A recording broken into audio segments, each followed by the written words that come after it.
You ask Tiger to solve. This deals with linear equations with one unknown.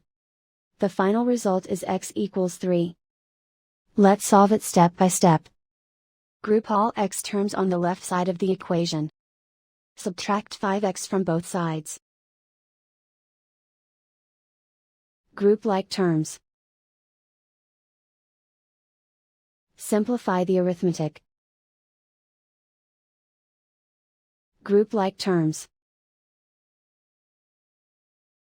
Simplify the arithmetic. Group all constants on the right side of the equation. Add 1 to both sides.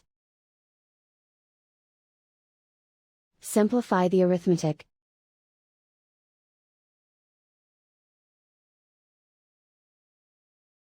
Convert the x into a positive number.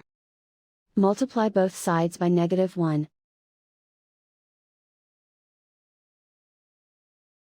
Remove the ones. Simplify the arithmetic. And so the final result is x equals 3.